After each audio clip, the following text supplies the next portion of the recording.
Ok, estamos sendo gravados. Eu sou a professora Ana Cláudia Berwanger, da Universidade Federal do Espírito Santo, do Centro de Artes da Universidade.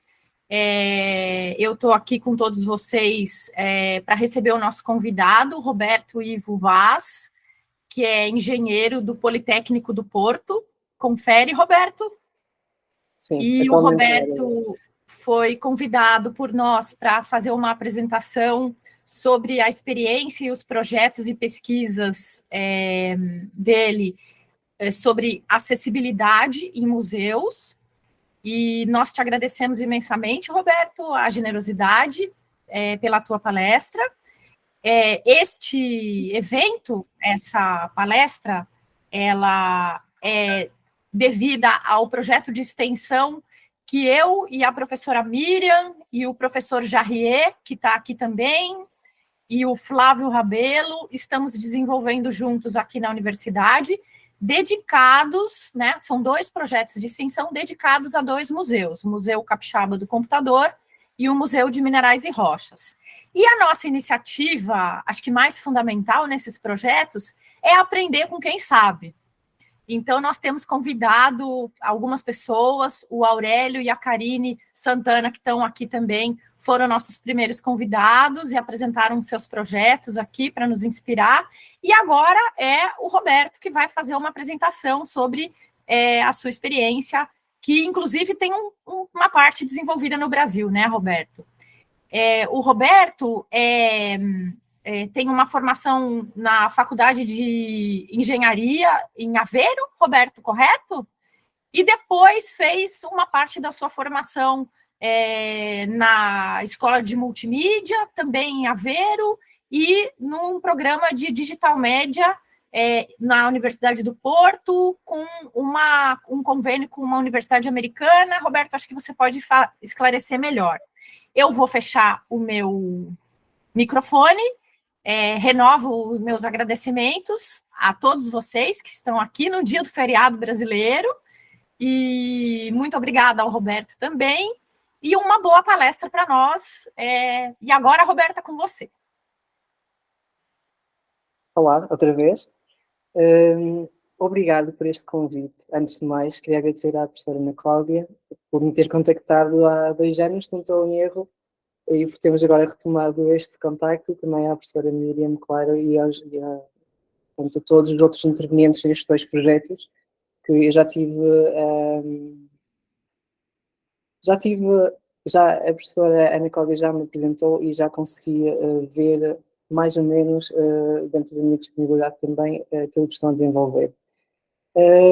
Só para complementar o que a professora Ana Cláudia estava a dizer, sim, portanto, a minha licenciatura de base foi na Universidade de Aveiro, em Engenharia Eletrónica e Telecomunicações, depois o mestrado foi em Comunicação Multimédia, lá na Universidade de Aveiro, e foi aí que eu fiz um programa de mobilidade no Brasil.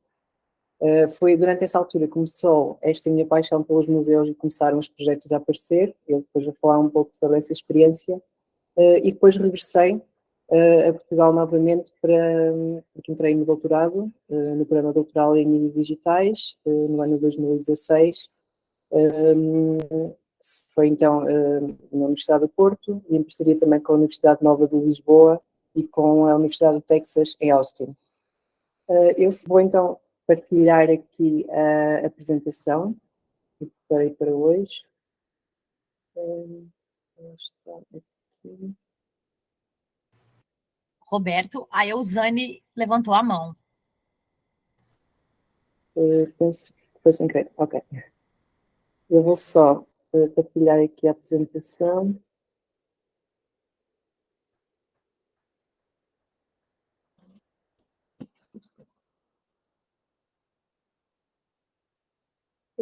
Estão a conseguir ver em ecrã inteiro?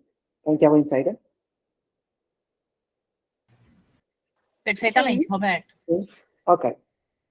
Então, eu vou começar aqui a falar um pouco daquilo que me traz aqui hoje e também muito de encontro àquilo que foi o convite que a professora Ana Cláudia fez, sobre o design de experiências museológicas que perduram na memória. E vamos falar um pouco sobre interação, inclusão e aqui o apelo multissensorial. Eu vou começar por falar daquilo que entendo, também muito de encontro ao que tenho vindo estudado, sobre o que é a experiência de visita em museus. E, portanto, esta experiência insere-se sobretudo em três pilares: o contexto pessoal, o contexto sociocultural e o contexto físico. Quando falamos em experiência de visitas em museus, podemos falar aqui numa panóplia de tipos de experiências diferentes. Podem ser emocionais, experiências sensoriais, físicas, de envolvimento ativo, ou mesmo de entretenimento, introspecção, contemplação estética, cognitiva, mesmo há quem fale em experiências de visita também que remetem muito para o lado espiritual. Portanto, a partir daqui já conseguimos tirar uma ideia da imensidão de experiências que podem ser trabalhadas no caso dos museus, e há outras para além destas. Antes de apresentar os projetos, vou também falar um pouco sobre fatores humanos e memória. A professora Ana Cláudia pediu-me para chamar aqui a atenção que está muito ligado com a questão da ergonomia. E de que forma é que nós podemos pegar nestes fatores humanos para aumentar aqui esta experiência de visita em museus.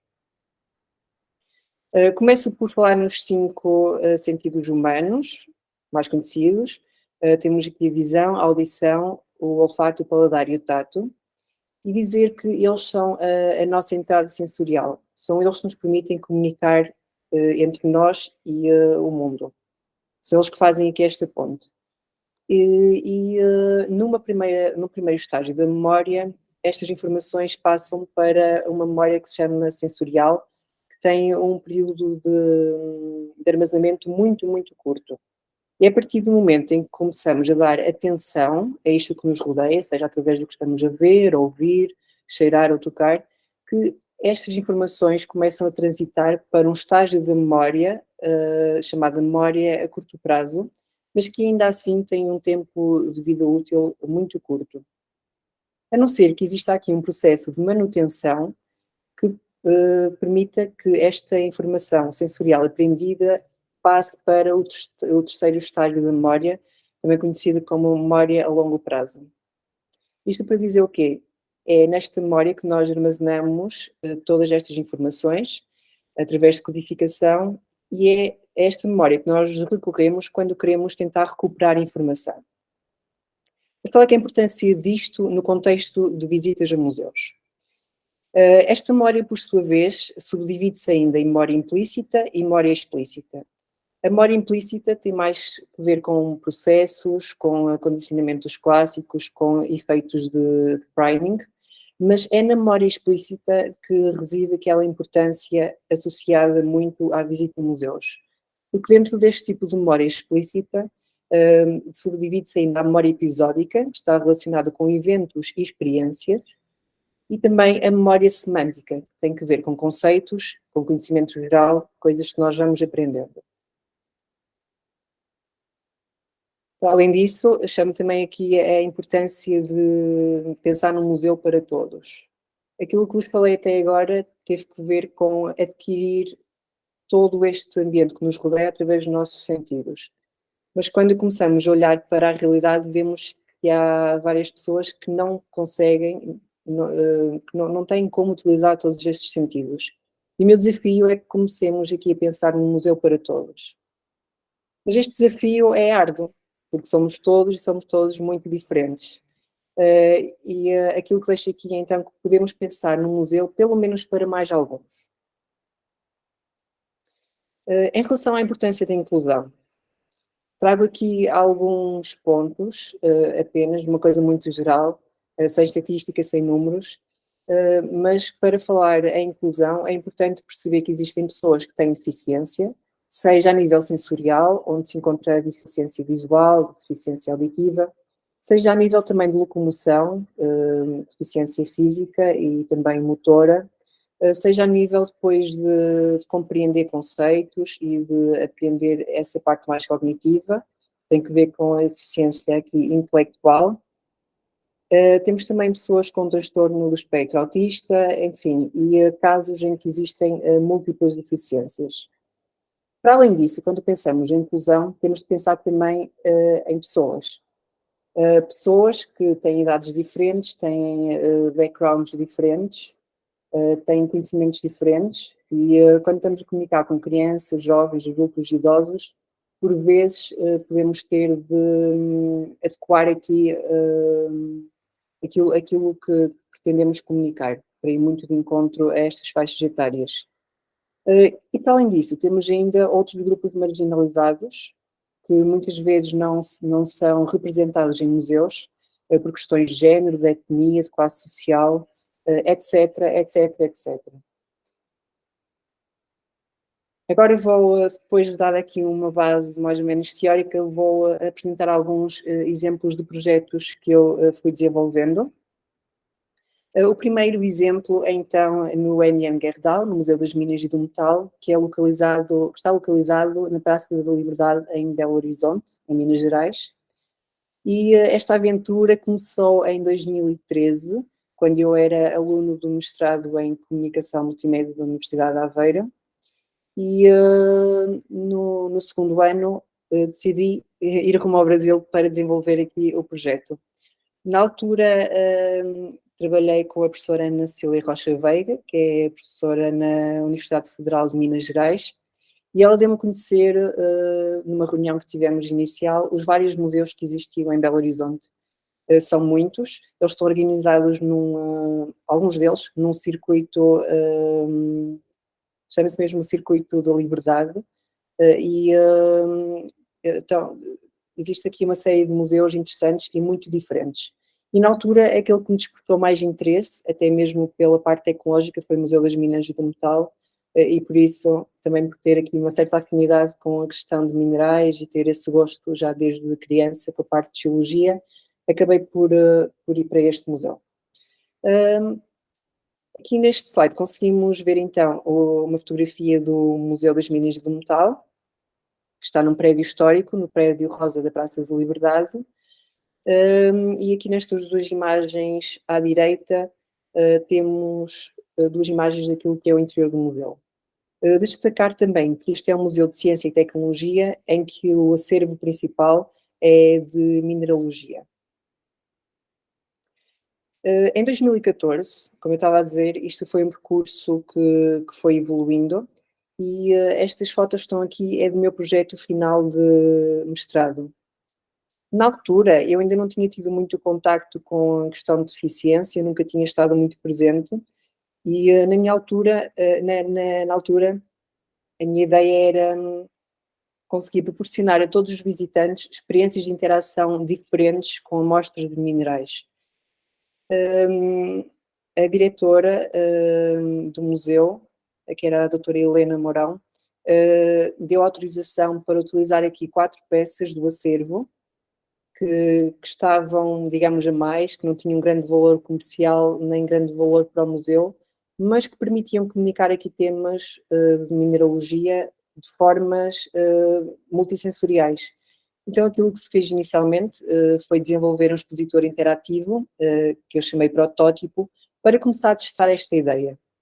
E aqui a interação era, tínhamos estas 4 amostras que conseguimos ver aqui na primeira fotografia, e a pessoa, ao pegar numa dessas amostras, começava a ouvir conteúdos de áudio, a ver informações projetadas sobre esta amostra, tinham que ver com a composição, com a procedência, características, utilização e outros aspectos aqui mais ligados depois à parte da mineralogia. E ao pegar em duas amostras, que está aqui ilustrado na imagem central por um visitante, estas informações apareciam de forma comparativa. Aqui as pessoas conseguiam perceber porque é que o Brillo, que é esta amostra aqui, é azul e porque é que tem esta clivagem, porque é que o sílex, que é aquela amostra branca, tem aquela clivagem, que fatores químicos e da própria natureza é que estão aqui envolvidos nestas cores, nestas formas, e acabámos muito por explorar esta parte multissensorial através do toque, apresentar conteúdos através de imagem e também através de áudio. Mas aconteceu uma coisa engraçada, foi que durante o tempo em que eu estava a desenvolver este projeto, Eu tive 4 meses inicialmente no Brasil e comecei a ter contacto com aquilo que era a vida do museu, quem é que eram os visitantes, quem é que procuravam. Nesta altura comecei a perceber que havia vários visitantes com deficiência visual que visitavam os museus. A equipa do Educativo do Museu das Minas e do Metal é uma equipa espetacular, extremamente ativa, sempre à procura de novas formas de aprender para ensinar melhor os visitantes. E naquela altura, o que é que se fazia com estas pessoas? Era realmente dar algumas peças a tocar e explorar a parte da arquitetura do museu, porque ele é um prédio histórico e também tem essa componente de arquitetura que pode ser explorada. Só que não era o objetivo principal do museu. Dos dados da avaliação deste projeto, do protótipo, tivemos bons resultados e na altura falou-se com a direção e foi então que surgiu a possibilidade de eu ir aqui fazer pesquisa para o Brasil, já depois de ter completado o meu mestrado enquanto pesquisador. E este aqui foi o projeto que resultou destes 2 anos de pesquisa. Esta pesquisa conseguimos um convênio internacional entre a Universidade Federal de Minas Gerais, que era coordenada pela professora Ana Veiga, com o Instituto Politécnico de Bragança, que é uma instituição de ensino superior localizada no norte de Portugal, e aqui tivemos o apoio da professora Paula Odete para, sobretudo para a parte do tratamento estatístico e de interpretação desses dados. E depois, esse convênio, claro está, tinha também o Museu das Minas e do Metal e os mecenas por trás. E foi graças a essa parceria que se conseguiu depois também evoluir com o projeto e com a pesquisa. Nestas imagens vemos então aquela que foi a interface piloto. Aqui o número de amostras foi aumentado para 5, porque foi uma das coisas que a pesquisa revelou, é que realmente 4 era pouco, ou seja, era demais, 5 seria então um número mais equilibrado. E aqui já muito direcionado às pessoas com deficiência visual. Foi adotada uma metodologia de design participativo com estas pessoas desde o início deste projeto e tudo foi desenvolvido aqui muito em parceria com eles. Desde a escolha das peças, se estavam de acordo com aquelas que tínhamos selecionado previamente, se eram tangíveis da parte do tacto, estas clivagens que nós falávamos, estes recortes, no caso da Mica, se conseguiam sentir as várias folhas que a compõem, e trabalhámos aqui também com a questão de, não só para pessoas cegas, mas também pessoas com baixa visão. Nesta imagem dá para ver muito mal, mas aquilo que era apresentado depois da pessoa pegar em alguma destas amostras era uma imagem ampliada de partes, de detalhes de cada uma das peças.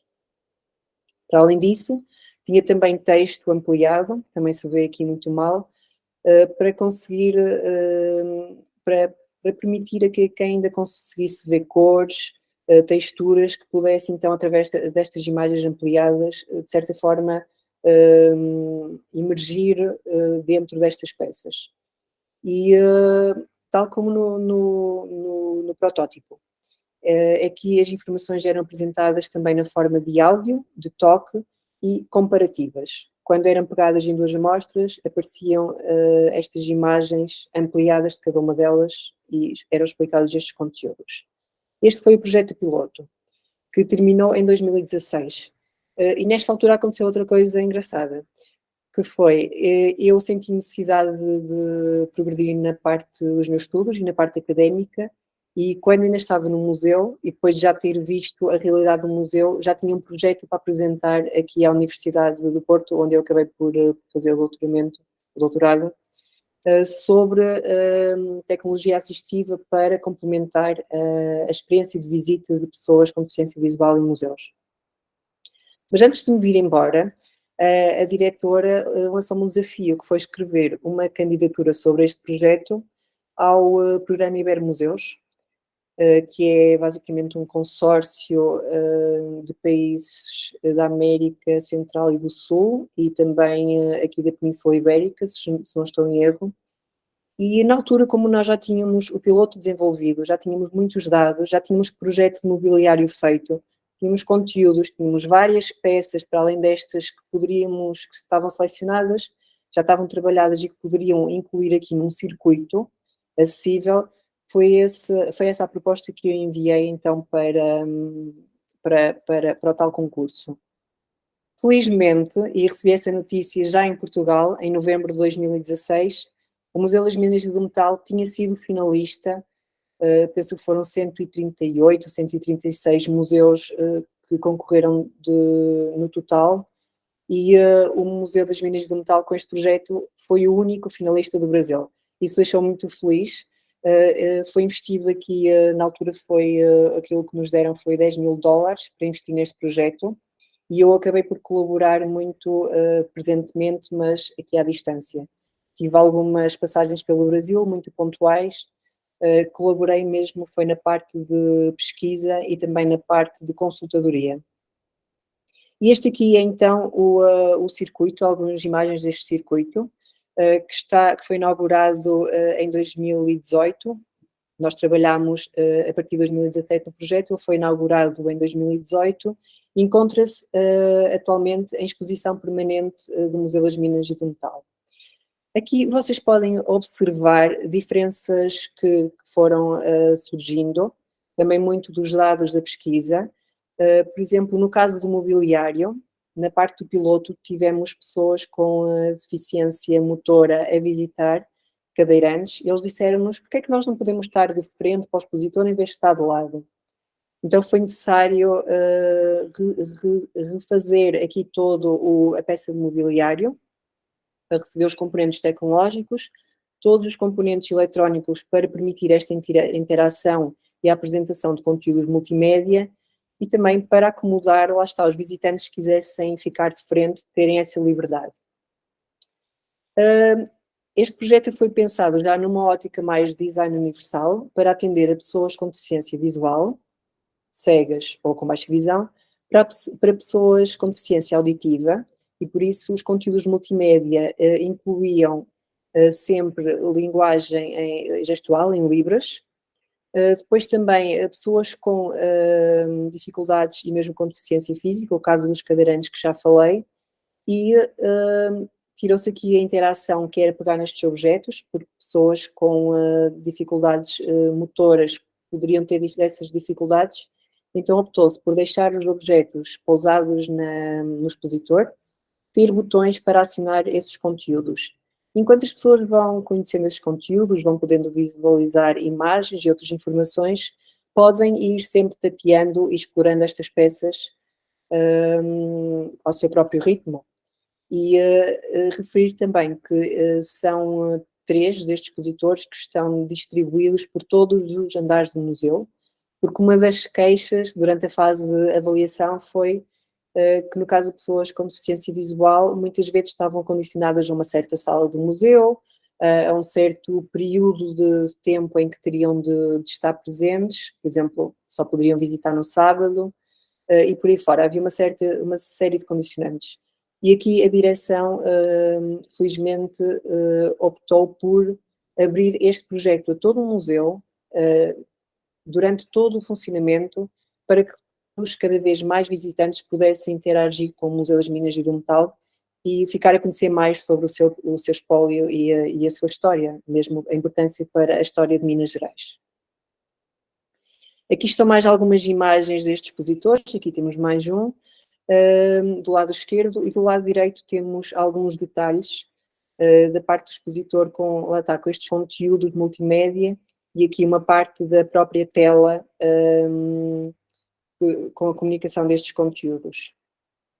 Eu gostava de vos trazer um vídeo para apresentar este projeto em funcionamento, para além destas palavras e destas imagens, mas normalmente este tipo de conteúdos acabam por não funcionar muito bem quando estamos nestas plataformas à distância, até por questões de ligação da internet, e eu optei por vos deixar aqui uma série de hiperligações que podem explorar mais tarde.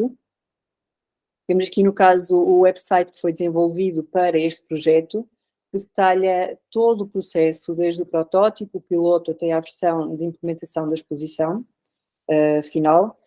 Uma reportagem que foi feita na altura sobre o expositor Pedras Sabidas, pela Universidade Federal de Minas Gerais, peço desculpa, em que dá para assistir aqui ao projeto piloto, como é que era esta interação, como é que ela acontecia. Depois também um vídeo para ilustrar algum destes conteúdos de multimédia da instalação final e depois também um link para, que está disponível no website para baixar uma cartilha que nós fizemos para comunicar este projeto a um público não especialista e também a profissionais de museus que estivessem interessados em replicar esta experiência noutros museus. Portanto, esta cartilha pode ser consultada quer no website, quer para download gratuito, e a ideia é mesmo espalhar este conhecimento, espalhar estes momentos de partilha e de colaboração que possam existir. Vou falar agora do segundo exemplo, que foi desenvolvido enquanto estudante de doutoramento do Programa Doutoral em Mídias Digitais da Universidade do Porto. Foi desenvolvido em parceria com o Museu da Farmácia e foi basicamente o meu projeto final do doutorado. Foi esta exposição multissensorial Mistérios da Arte de Curar, uma experiência por 5.000 anos de história da farmácia no mundo. Foi um projeto que inaugurou em 2021 e esteve em exposição no Museu da Farmácia do Porto até 2022. E para vos apresentar aqui, de certa forma, o Museu da Farmácia, que é o Museu de História e Ciência, localizado na cidade do Porto, aqui em Portugal, como já tinha referido. E aqui o acervo é completamente diferente daquilo que eu estava habituado a lidar. Estava habituado a lidar com minerais, que pelas suas características e pelo valor que podem ter não muito acentuado para o mercado, por serem amostras que são colecionáveis, mas se houvesse algum acidente de partir, não causaria grandes transtornos ao museu das minas de metal. Neste caso, o acervo é bastante diferente. Estamos a falar de peças desde a pré-história até aos dias de hoje. Nesta imagem conseguimos assistir aqui na primeira vitrine. Isto quando entramos para a exposição, é assim que nós vemos o museu. Temos a parte da pré-história, a parte do Egito, até aqui. Depois entramos na parte grega, romana, árabe, e vai seguindo aqui esta sequência cronológica ao longo de todo o museu, para contar, lá está, a evolução da saúde e da farmácia e contribuições ao longo da história da humanidade. E foi esse, então, o mote para testar o modelo, uma framework que eu desenvolvi em parceria com cerca de 100 pessoas com deficiência visual, aqui em Portugal. Era um modelo teórico que necessitava de ser testado. E foi isso, então, que foi feito aqui no Museu da Farmácia do Porto. Nesta imagem conseguimos ver uma planta do primeiro piso do museu. Este museu também foi escolhido por ser um museu apenas com um andar, bastante claro, bastante luminoso, para conseguirmos, de certa forma, isolar aqui algumas variáveis, tais como iluminação, irregularidades no piso e outro tipo de variáveis que depois pudessem interferir nos resultados do estudo. E a ideia foi contar numa hora, numa visita de uma hora, 5.000 anos de história da farmácia, então, no mundo. Aqui a entrada do museu, e depois da entrada tem logo uma recepção, onde as pessoas são recebidas, e aquilo que foi feito foi transformar estas informações que eram dadas normalmente na recepção numa maquete interativa do Museu da Farmácia do Porto, que ficou localizada nesta entrada principal que eu vou mostrar depois em seguida. A ideia aqui era que as pessoas pudessem, à partida, ter esta maquete em 3D e com partes que fossem clicáveis. Ou seja, tudo o que estamos aqui a ver nesta imagem que tem cor, ela acabou por ser depois, quando impressa em 3D, adaptada para proporcionar aqui esta interação. As pessoas, quando clicavam em cada um destes botões, sabiam o que é que iam encontrar naquela parte do museu, e conseguiam saber se iam ser um objeto, 2 ou 3, sobre o que é que iria falar acabou por ser, no fim, aquela cartilha que é dada normalmente à entrada do museu, mas de forma interativa e aqui de exploração também multissensorial. Depois, o percurso de visita propriamente dito inicia-se a partir deste momento e ele é feito sempre em S. É este aqui o percurso definido e à medida que vamos avançando aqui em S, vamos avançando também na linha do tempo. Foram aqui selecionados objetos em parceria com o curador deste museu e também com o diretor, o Dr. João Neto, que tiveram aqui o cuidado e a amabilidade de selecionar aqui objetos que representassem épocas mais importantes e que tiveram também funções diferentes. No caso da manipulação, explorámos como é que era, que é o expositor 1 a verde, explorámos como é que era na pré-história o tratamento destas substâncias que ainda não eram químicas, mas como é que eram tratadas ervas e mesmo minerais para triturados, para depois trazer aqui saúde. No caso das civilizações grega, romana e árabe, que é o expositor 2, de que forma é que estas civilizações começaram a produzir este conteúdo, mas a armazená-lo, para não terem de estar sempre a fazer quando fosse necessário. E aqui, a característica, neste caso, do armazenamento era os próprios materiais, entre espécies eram muito diferentes. Interessante que elas eram muito semelhantes em tamanho, mas depois em composição, a forma como eram feitas eram diferentes. No caso dos gregos era em barro, dos romanos trabalhavam o vidro e os árabes já tinham aqui a parte da cerâmica. E achámos interessante explorar aqui estas amostras também para aumentar aqui, de certa forma, mais uma camada de experiência multissensorial. No caso do almofariz, que eu esqueci-me de referir, uma das características dele era o peso. Era difícil triturar estas substâncias e conseguir transformá-las em pó. E foi exatamente isso que nós trabalhamos, foi na réplica em 3D preenchê-la com areia, para ter este peso e transmitir esta sensação ao visitante da dificuldade que era conseguir chegar ao produto final para tratar da saúde.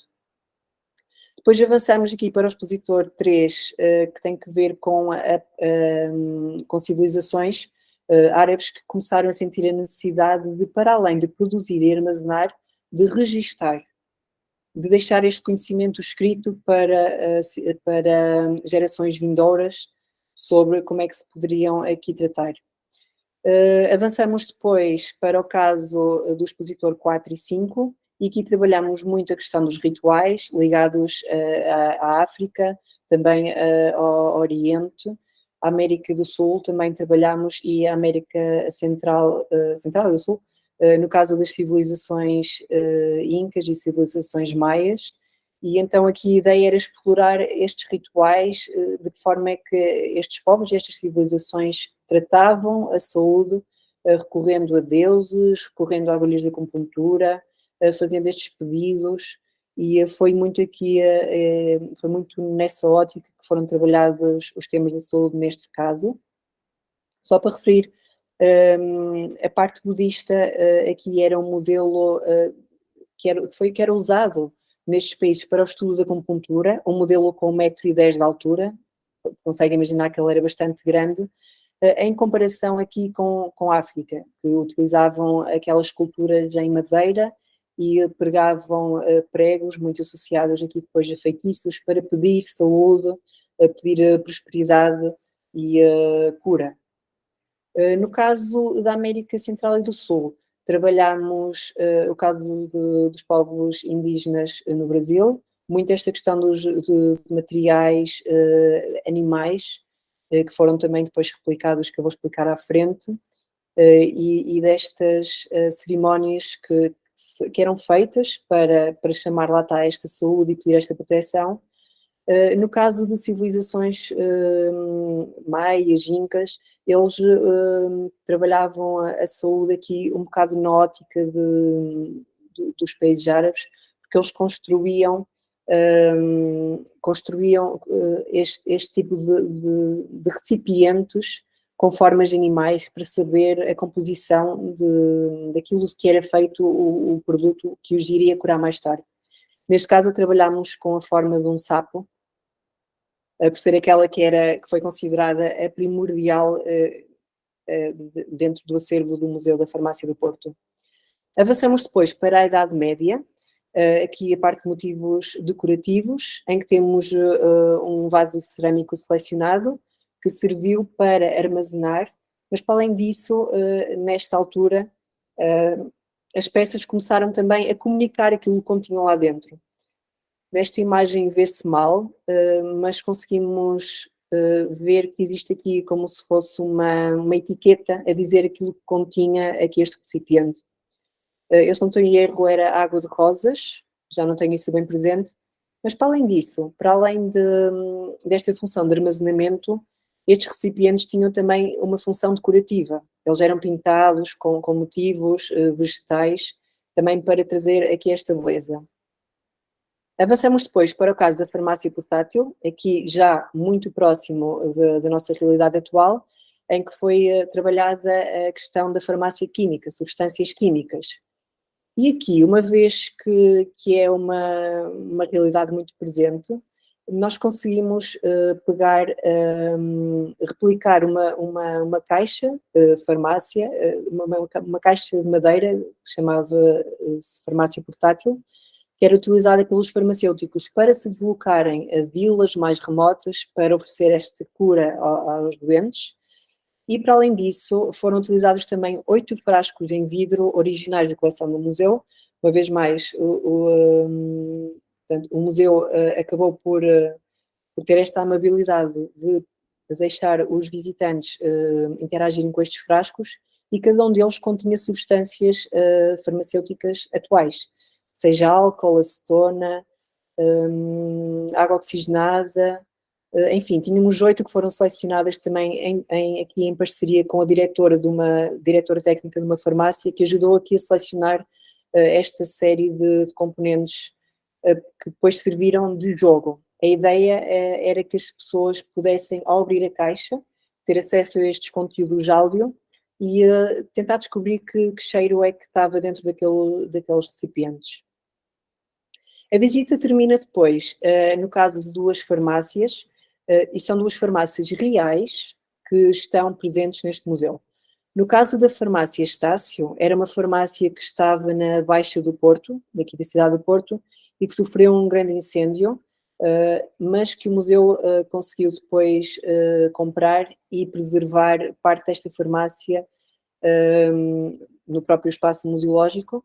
E aqui os visitantes, uma vez mais com autorização da direção, puderam percorrer esta farmácia, tocar os balcões, conhecer objetos, e a visita termina depois no caso da farmácia islâmica, que é uma farmácia que estava localizada num palácio na Síria, que foi também adquirida pela Associação de Farmácias, que são os mecenas deste museu, e aqui trabalhou-se muito a questão aqui a ideia era que a pessoa, ao entrar naquele espaço, fosse transportada para outra realidade, porque visualmente era isso que acontecia.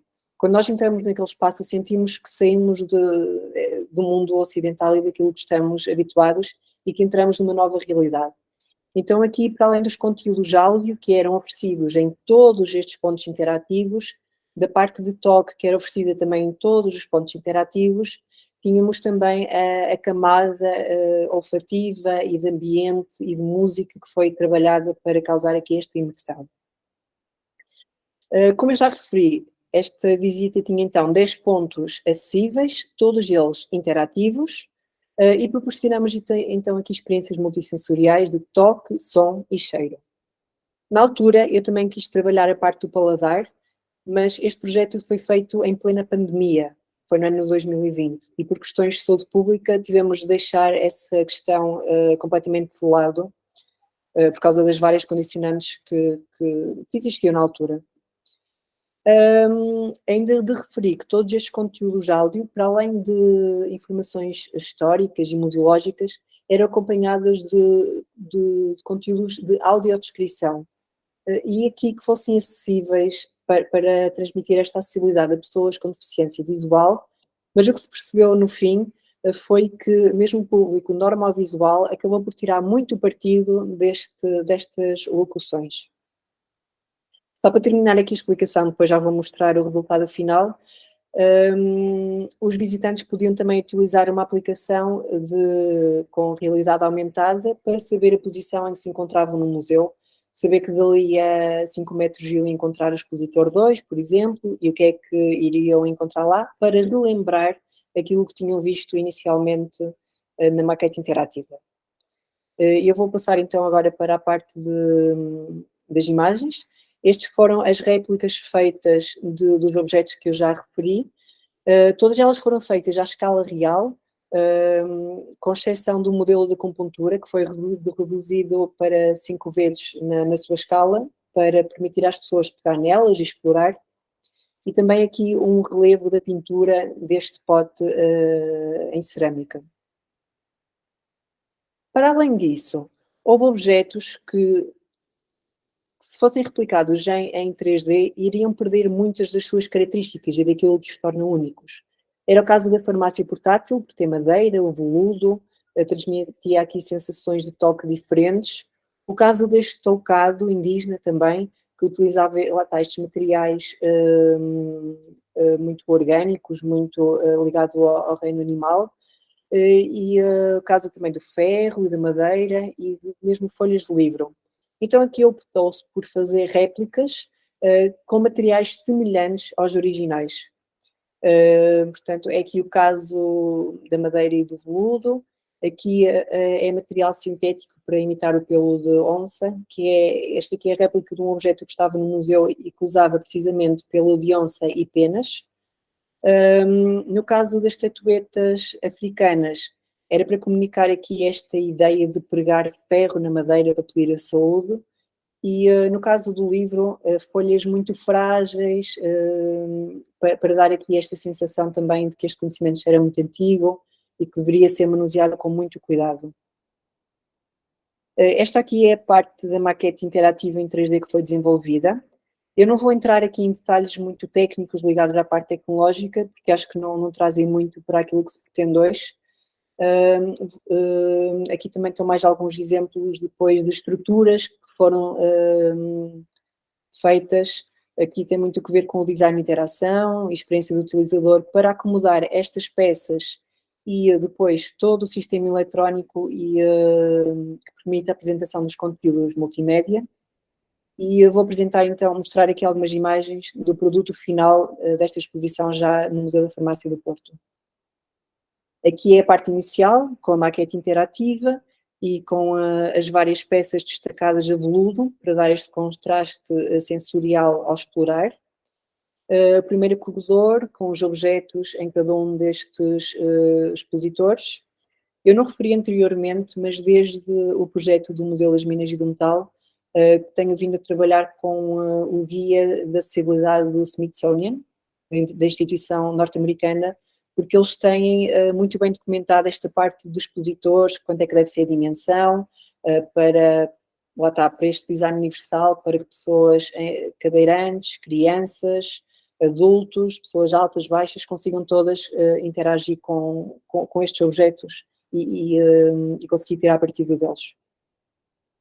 Eu vou avançando, porque aqui é muito da exposição com os objetos que eu já expliquei em cada um dos expositores. Aqui a parte dos rituais, a parte da farmácia portátil. Vou só referir também que, aqui em concordância com o diretor e com o curador do museu, foi autorizado que estas réplicas ficassem colocadas o mais próximo possível do original, para que as pessoas tivessem noção de onde estavam no museu e daquilo com que estavam a interagir e saber que o original estava mesmo ali ao lado. No caso da farmácia portátil, foi feita uma réplica em pequena escala desta farmácia. No caso do pote, ele encontrava-se mesmo aqui ao lado e assim sucessivamente, tudo muito próximo destes expositores. Aqui é a farmácia Estácio, que eu tinha referido, a tal que herdeu no centro do Porto e depois que foi conservada no Museu da Farmácia. Aqui no chão e nas paredes estão as tais fiduciais necessárias para a leitura em realidade aumentada da aplicação móvel para guiar as pessoas. E este caso aqui é o caso da farmácia islâmica, do Império Otomano. Lá está, quando as pessoas entravam, começavam então a ter acesso a um novo mundo. Aqui estão alguns pormenores, alguns detalhes. Foi utilizada uma agulha de acupuntura real para permitir às pessoas ter contacto. Como é que é esta agulha? Será que ela é flexível? Será que não é? E nós também explorávamos muito disso depois nos conteúdos. Aqui estão as amostras dos materiais próximos do original, que eram estas peças do acervo. A farmácia portátil com os tais 8 frascos, também originais da coleção do museu. Lá está, elas tinham tampas, as pessoas tinham este jogo de ter de destacar o frasco, tirar a tampa, cheirar e tentar adivinhar o que é que estava lá dentro. Aqui a réplica em 3D do pote, acompanhada do relevo da sua pintura, explorar estes temas. A imagem final da maquete interativa. E depois, aqui dentro da farmácia islâmica, uma vez que a tecnologia ainda não permite sintetizar digitalmente esta parte do olfato, tivemos de utilizar aqui incensos e especiarias, também recomendadas e estudadas pelo próprio curador para apresentar naquela farmácia em específico.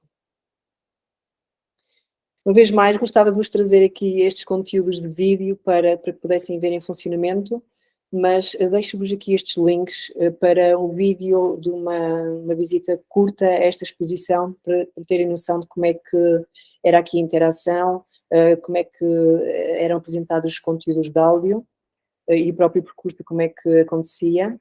Uma reportagem também que foi feita na altura no Museu da Farmácia para dar a conhecer ao público em geral esta exposição. E para além disso, está tudo documentado na minha tese de doutoramento e artigos científicos. Eu optei, e aqui com os meus orientadores, que foram o professor António Coelho e também o professor, na coorientação, e o professor Diamantino Freitas, que foi o meu orientador principal, optámos sempre por fazer esta documentação científica e esta comunicação científica de forma de acesso aberto, porque a nossa ideia é transmitir este conhecimento e, se fosse possível, não é, que outros museus também começassem a utilizar este tipo de tecnologia e criar aqui experiências mais ricas.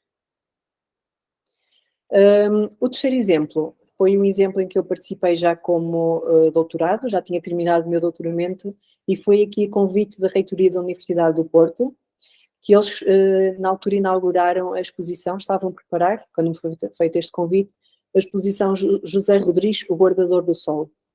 José Rodrigues é eu diria que é uma das figuras mais importantes da cidade do Porto. Ele é um escultor que já faleceu, infelizmente, mas que deixou uma obra imensa para a cidade do Porto. E aqui assinalava-se uma data importante da sua vida e a Reitoria da Universidade do Porto lançou o desafio de fazer uma exposição dedicada a este autor, mas que fosse acessível a pessoas com deficiência visual. E foi aqui então que me foi feito este convite. Este aqui é uma imagem do edifício da Reitoria da Universidade do Porto.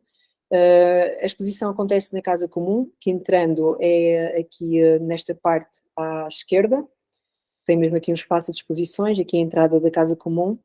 E aqui o grande desafio foi, esta era uma peça do autor em gesso, ou seja, é um material muito frágil para estar a ser deslocado desde o ateliê dele até ao espaço onde ia ser a exposição, e para além disso ele tinha grandes dimensões. Ia ser uma peça muito visual e que se calhar não ia proporcionar aqui o toque, lá está, pelo material tão frágil. Apesar do escultor, durante a sua vida, ter deixado as suas obras e ter entregue a que pudessem ser exploradas de forma tátil. Ele deixou-nos isso e deixou-nos esse legado e foi a partir disso que trabalhámos. Mas como eu estava a dizer, aqui a minha intervenção foi muito de produzir aqui esta peça em 3D e também de adaptar depois toda a exposição para que fosse acessível a pessoas com deficiência visual. Neste caso foi necessário deslocar-me ao ateliê do expositor, a recorrer aqui a técnicas de fotogrametria para produzir este modelo em 3D, que depois foi impresso, também ele em 3D, aqui já está o produto final, também ele bastante reduzido, para dar aqui esta oportunidade de tocar e perceber o que está acontecendo na peça inteira, e foi impresso no material com acabamento também em gesso, para dar uma vez mais esta sensação tátil. Vou mostrar aqui algumas imagens da exposição, da sala principal. Estes expositores tinham sempre a indicação de que as peças podiam ser tocadas, e também, ao clicar aqui, optou-se por colocar botões sempre do lado inferior direito do expositor, para manter a mesma linguagem ao longo da exposição, para depois proporcionar estes conteúdos audiodescritos, enquanto as pessoas estavam a ter acesso através do toque. Aqui mais um exemplo da sala, de outra sala de exposição. Aqui era também um corredor que tinha várias pinturas e trabalhos mais visuais do autor, que foram aqui em parceria com a Santa Casa da Misericórdia, feitas em relevo. E lá está, e tínhamos sempre estes conteúdos áudio, audiodescrição e toque, para acompanhar toda esta experiência. Aqui é apenas um pormenor deste desenho, que estava em exposição, e depois do seu relevo neste expositor. E aqui conseguimos ver melhor o botão que eu tinha referido. Mais uma peça, lá está, tudo peças originais do autor, que ele deixou este legado de poderem ser tocadas para serem experienciadas de outra forma. Uma vez mais, gostava de vos trazer também aqui vídeos sobre como é que acabou por funcionar esta exposição. Deixo-vos aqui duas ligações, um para a reportagem, em que é apresentada toda esta exposição, e outra para o modelo em 3D. Se às vezes tiverem curiosidade em explorar, eu também disponibilizo online de forma gratuita, para que possam ver à distância esta peça e explorar também melhor. Eu estou quase a chegar ao fim da minha intervenção. Vou-vos só deixar aqui, eu tenho falado muito em experiências, em histórias, em parte multissensorial, e achei que se calhar seria interessante deixar aqui uma semente, como se fosse um trigger para vocês pudessem inspirar depois nisto de storytelling em museus. Como é que nós podemos contar histórias para enriquecer toda esta experiência em museus? O que eu deixo aqui são apenas algumas guidelines. Claro que nada disto é fechado, é adaptado da BC Museums Association, e são aqui alguns pontos que nos podem ajudar a guiar este processo. Eu diria que o mais importante, inicialmente, é conhecer bem o museu, conhecer bem o espólio, as histórias que nos podem trazer aqui, de que forma é que nós vamos conseguir transmiti-las, e também o que é que pretendemos comunicar.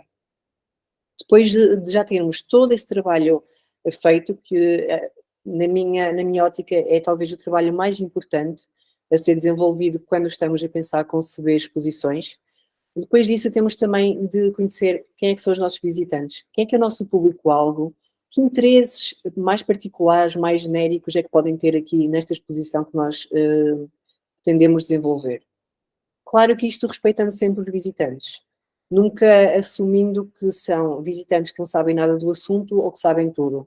Porque o público é diverso, nós temos ninguém sabe tudo, nós temos todos experiências de vida diferentes, algumas pessoas sabem mais de um tema, outras de outro. É engraçado que ainda ontem participei também num evento em que se falou muito nisto do que é o conhecimento. E foi engraçado que uma pessoa disse: eu sou doutorado nesta área, sou especialista, e quanto mais investigo, menos sei sobre o assunto. E é um bocado isto que acontece também com os visitantes. Nós somos todos diferentes. Temos é de tentar perceber aqui pontos em comum e de que forma é que nós conseguimos contar estas histórias em museus. Depois também pode ser uma boa prática encontrar uma ideia-chave que depois se vá desenvolvendo toda esta narrativa ao longo da exposição. No caso, para trazer agora também aqui para a prática, no caso do Museu das Minas e do Metal, a ideia-chave era a parte da mineralogia e conteúdos científicos e aplicações práticas. Foi esse o nosso mote inicial para depois desenvolver toda a narrativa. No caso do Museu da Farmácia, era contar 5.000 anos de história numa hora, correndo ali acervo de todo o mundo. No caso do Museu da Reitoria, lá está, a ideia tinha muito a ver com a história de vida do José Rodrigues, com a sua participação na guerra, e a exposição ia muito de encontro a contar essa história. No ponto 4, usar princípios de interpretação. Aqui é importante transformar depois esta informação em histórias criativas, entusiasmantes, provocadoras, que causem aqui a curiosidade, esta imersão, esta ludicidade, querer saber mais. Mesmo podemos utilizar aqui técnicas também de jogos para cativar estes visitantes e fazê-los. Isto funciona muito bem em espaços pequenos, em que nós conseguimos, num espaço pequeno, fazer acontecer muita coisa sem sobrecarregar o visitante.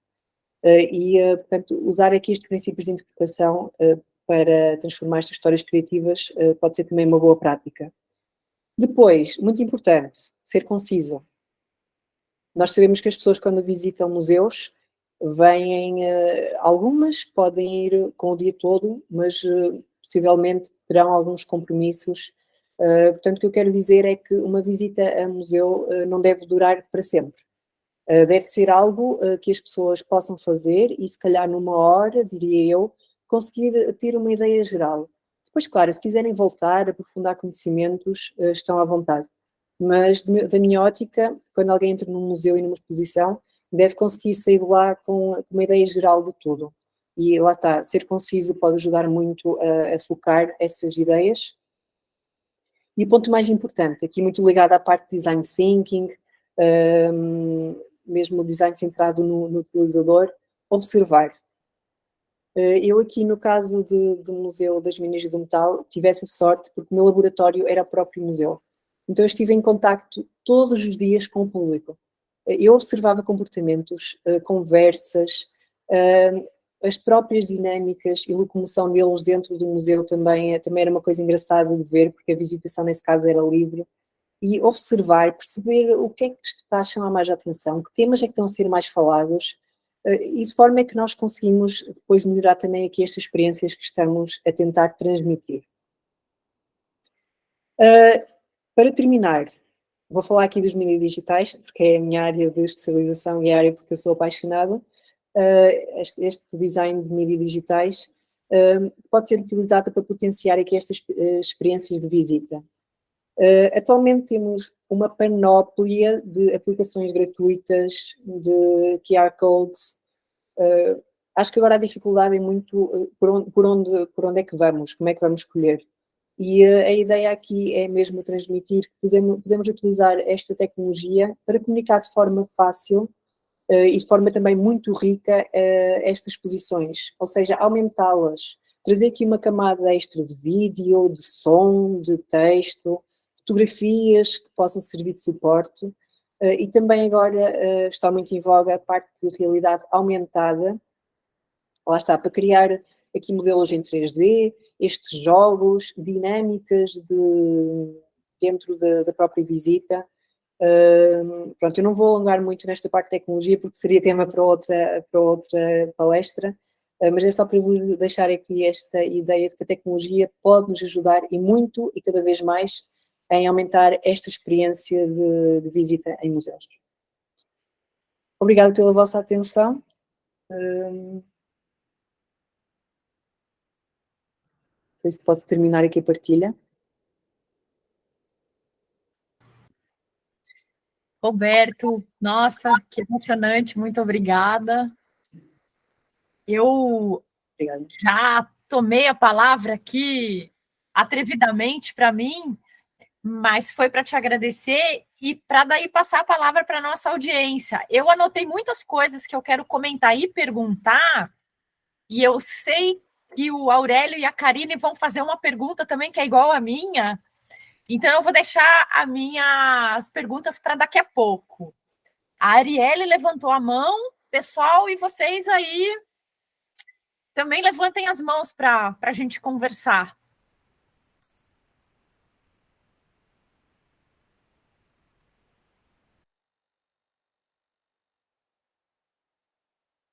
Arielle, você levantou a mão por engano, eu entendi. Então, o Aurélio está na fila. Oi, Roberto, tudo bem? Antes de mais nada, quero agradecer muito pela tua exposição, agradecer pela generosidade da tua exposição, pela riqueza e pelo entusiasmo que a gente pode ver no brilho dos teus olhos, apesar da distância da câmera. Eu gostaria de fazer 3 intervenções. Uma, eu gostaria de fazer uma correção e 2 perguntas. A correção, lá no comecinho, você escreveu assim, para todos e riscou para alguns. Eu vou riscar novamente, para muitos. O teu trabalho atinge muitos, não atinge só alguns. Então, parabéns, essa é a correção. Obrigado. Em relação ao tempo, agora as 2 perguntas que eu vou fazer de uma vez só. Em relação ao tempo, 2 coisas me deixaram curioso. Uma, quanto tempo você levou para desenvolver cada projeto desses? Então, essa é uma primeira abordagem, são projetos que caminham de jeitos diferentes, conforme a instituição, conforme a equipe multidisciplinar que ele envolve, mas eu gostaria de ter esse feedback teu de quanto tempo foi necessário para o desenvolvimento, e ainda nessa questão tempo, vem minha segunda pergunta, porque nós projetamos e inauguramos um museu recentemente, cujo projeto foi feito antes da pandemia, e a produção quase toda foi feita durante a pandemia, com todas as dificuldades que isso implicou. E a questão do toque das peças em relação à higiene, ao contato das pessoas, era uma coisa antes da pandemia e certamente tem um olhar diferenciado hoje. Então, eu gostaria de saber também, dentro do teu entendimento, qual que é a tua abordagem em relação ao toque no sentido sanitário, na visão pós-pandemia. Okay, obrigado. Obrigada pela correção e fico feliz em saber que tem essa visão. Fico mesmo feliz. Em relação ao tempo, o tempo aqui foi muito variável. Também teve que ver com a equipa envolvida. No caso do Museu das Minas e do Metal, eu diria que desde o início até ao fim foram 5 anos. Porque foi, desde a concepção, ter uma ideia do nada, foi uma ideia do mestrado que começou a surgir, a começar a testar com visitantes, ver que outros caminhos poderiam tomar. Eu diria que no total foram 5 anos. Eu dou a cara por este projeto, porque na verdade eu fui o pai do projeto, mas a verdade é que depois tiveram muitos profissionais envolvidos, muitos mesmo. Trabalhei com um designer de produto que me auxiliou, com 2 designers de produto durante este tempo, diferentes, que me auxiliaram no design dos próprios expositores, que tinham de ser muito específicos para ir de encontro com a interação pretendida, já tinha sido testada antes. Depois também profissionais do próprio educativo, da própria geociências, mesmo profissionais ligados à parte de cenografia. Porque hoje é que vamos pôr este expositor, onde é que vamos colocá-los? A parte de segurança também foi muito importante, porque apesar de eu ter referido que são peças que têm grande valor, o valor delas não é assim tão baixo. E tínhamos sempre essa condicionante de prender as peças, de estarem sempre sobre supervisão de câmaras de vigilância. A questão de iluminação. Enfim, eu diria que desde a concepção até depois já desenvolvimento e implementação da exposição em 2018 foram 5 anos de trabalho. No caso do Museu da Farmácia,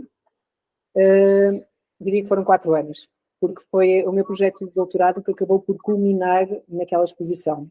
Mas antes desta exposição, houve todo um trabalho de co-criação com pessoas com deficiência visual ao longo do país, perceber como é que eram as experiências delas em museus, o que é que deveria ser melhorado, o que é que poderia ser utilizado para isso. Depois, claro está, este projeto no Museu da Farmácia também foi desenvolvido durante a pandemia, e em Portugal, o setor da cultura, acredito que no Brasil foi a mesma coisa, foi o primeiro a fechar e o último a abrir. Acredito que houve aqui uma série de condicionantes depois que acabaram por afetar o desenvolvimento deste projeto, que inicialmente estava previsto para 4 anos e acabou por ter de ser estendido, lá está, por questões de saúde pública.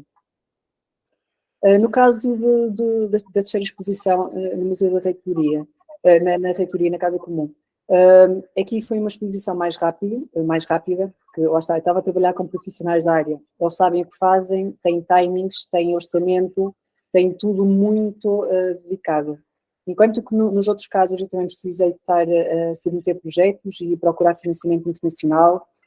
No caso do meu projeto de doutoramento, eu falei mesmo com uma empresa russa que acabou por patrocinar o projeto, que uma empresa espanhola também acabou por patrocinar este projeto. No caso da exposição na reitoria, não foi necessário nada disto, porque eles já tinham tudo, só foi executar. E aqui foram 3 meses. Eles já tinham um estudo muito bem feito, já tinham as peças selecionadas, foi rápido. Foi rápido. Em relação à segunda questão, a parte do top, sim. Foi algo com que eu tive de lidar, e o próprio Museu da Farmácia também teve de lidar com isso na altura, porque ele era a base do projeto, era o top. A base de interação era poder tocar e pegar. No Museu da Farmácia não se colocava isso, foi antes da pandemia, ele sim. Aquilo que nós optámos, isto foi discutido também com os meus orientadores, o professor Diamantino e o professor António Coelho, era ter daqueles dispositivos de raio ultravioleta para ir desinfetando as peças em 3D, que depois acabámos por não conseguir em tempo útil, lá está, uma vez mais por questões de timing e de recursos que eram necessários. Então o que é que nós fizemos? Foi, no início da visita, as pessoas também já traziam essa cultura da pandemia, desinfetar as mãos, e depois da visita nós acabávamos por desinfetar todas as superfícies que foram tocadas. E foi dessa forma que fomos contornando. A minha visão atual é que já todos passámos por isso, já todos sofremos bastante, demais até com esta pandemia. Acho que já todos temos essa, como é que eu ia dizer, essa literacia dos cuidados que devemos ter para evitar que situações semelhantes ocorram. A minha visão é, ok, se possível dar acesso, mas tendo aqui, lá está, os cuidados de saúde pública, que sabemos que pode escalar facilmente e rapidamente de um momento para o outro, porque a pandemia está adormecida, não está resolvida.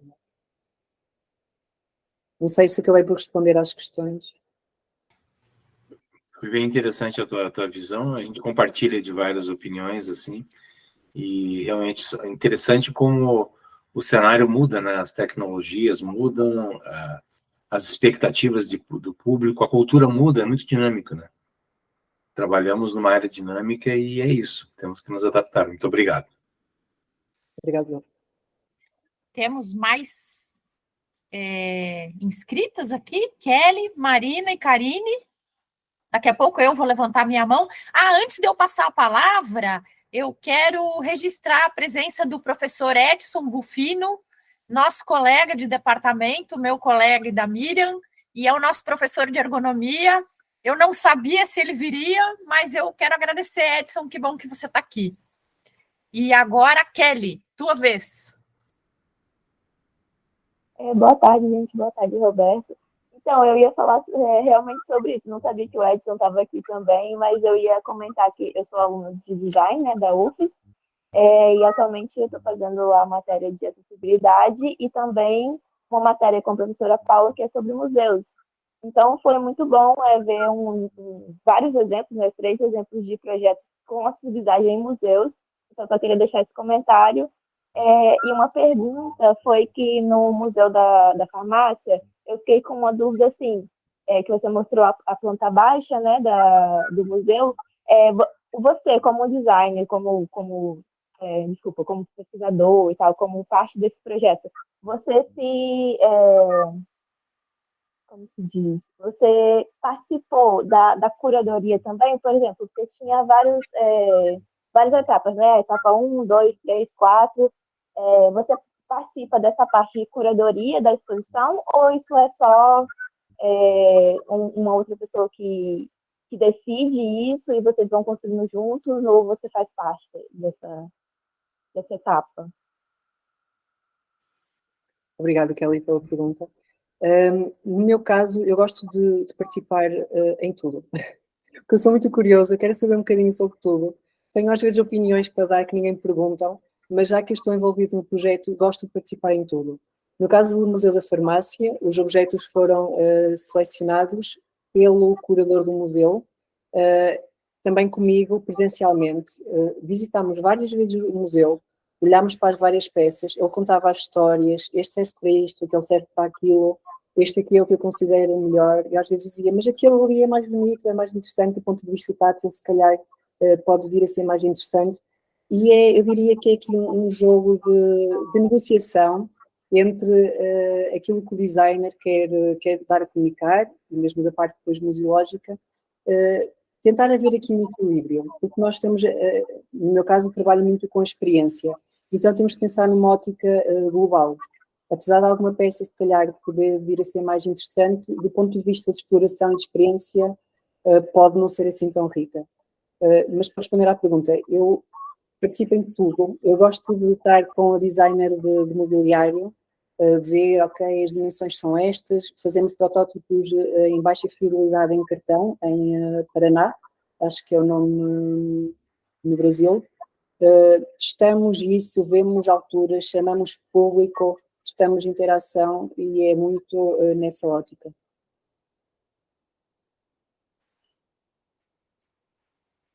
Muito obrigada.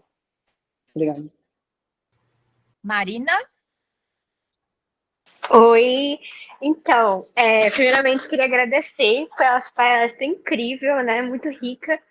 E outra coisa, eu acho que é um exemplo maravilhoso de modernização, né, de museus, porque eu vejo algumas pessoas ainda que reclamam, né, que está modernizando tudo e tudo mais, só que essas pessoas não têm deficiência, não são neurodivergentes, né, não tem algum tipo de problema que vá dificultar elas de irem nesses museus. E esse projeto seu é um, assim, bem necessário, né, em todos os museus e todas esse tipo de experiência cultural, né, que nós temos.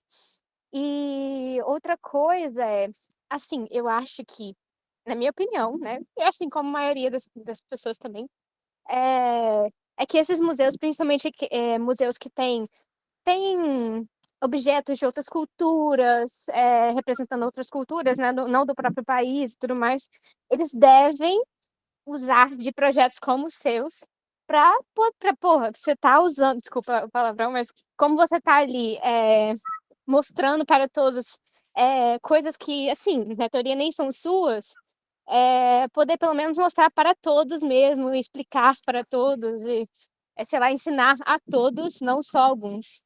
E é muito empolgação, desculpa. Foi muito bom mesmo, queria agradecer muito.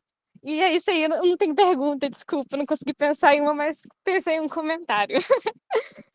Sim, muito obrigada pelo comentário. E também a Marina acabou por tocar num ponto importante que eu penso que não referi.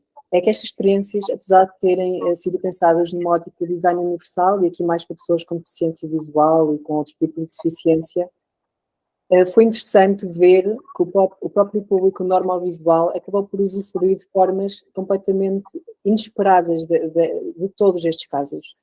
Por exemplo, no caso do Museu da Farmácia, crianças e mesmo jovens e adultos pegavam nestas peças em 3D e iam para a frente do expositor ver onde é que é, está ali, é esta. Eles conseguiam ter uma confirmação. Para além disso, eles ficavam em frente ao expositor com a peça a explorar e ouvir o áudio, que era mais uma camada que não existia no museu, a aprender. Comentavam entre eles. Houve também estudantes de história, se não estou em erro, que foram para o museu, ok, as peças estão ali na vitrine, mas eu consigo pelo menos ver formas, senti-la, em alguns casos sentir o peso, estes contornos.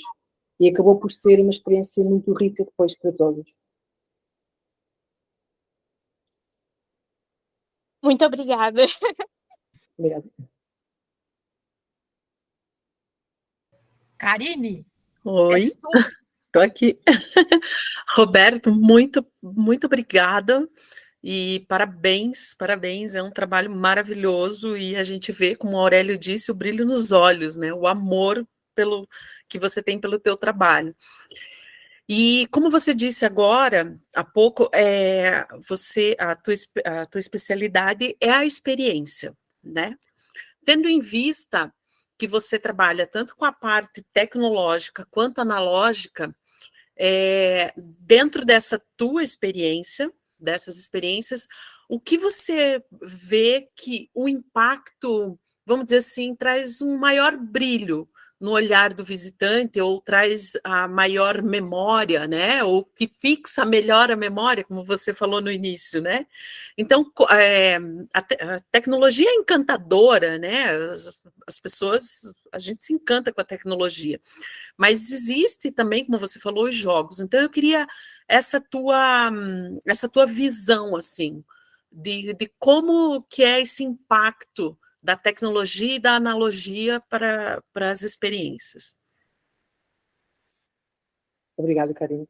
Eu vou tentar responder, não é uma resposta simples, nem rápida de ser dada. Da experiência que eu tenho, eu não tenho muita experiência nesta área, mas da experiência que eu tenho, eu acho que aquilo que influencia a experiência é muitas vezes a surpresa, o inesperado.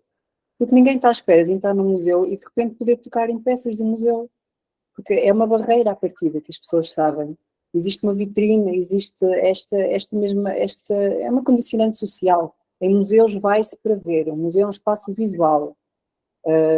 E quando começamos aqui a introduzir estas dinâmicas, eu noto que há muito aquela surpresa. E eu acredito que são estes momentos de surpresa marcantes que depois perduram na memória.